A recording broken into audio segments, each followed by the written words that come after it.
இப்ப பெண்ணியம் அப்படின்ற கோட்பாடுல நம்ம சின்ன சின்ன விஷயங்கள் எல்லாம் மிஸ் பண்ணிட்டோம். இப்ப பெண்ணியம்னா ஈக்குவலா வந்து பே கிடைக்கணும், ஈக்குவலா வந்துட்டு சலுகைகள் கிடைக்கணும் அப்படின்னு நினைத்து கொண்டிருக்கும் பெண்கள் இப்ப கார்பரேட் பெண்களே வச்சுப்போம். நிறைய பேர் ஃபெமினிஸ்ட் அப்படின்னு சொல்லி சுத்திட்டு இருக்காங்க.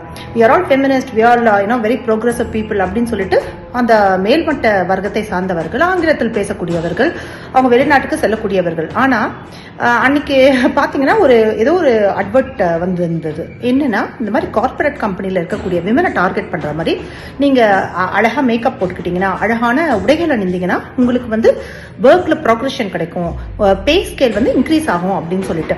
சோ இது எந்த விதத்துல ஒரு பெண்ணின் முன்னேற்றத்துக்கு உதவியான ஒரு விஷயம்? இது வந்து உண்மையிலேயே கண்டிக்கக்கூடிய ஒரு விஷயம் தான். சோ இதை வந்து நம்ம பார்த்துட்டு சில பெண்கள் அதை வந்து அதற்காக அவர்கள் தங்களுடைய உடையோ இல்ல மேக்கப் எல்லாம் மாத்திக்கொள்வது வந்து ரொம்ப ஒரு கஷ்டம் தரக்கூடிய ஒரு விஷயம் தான்.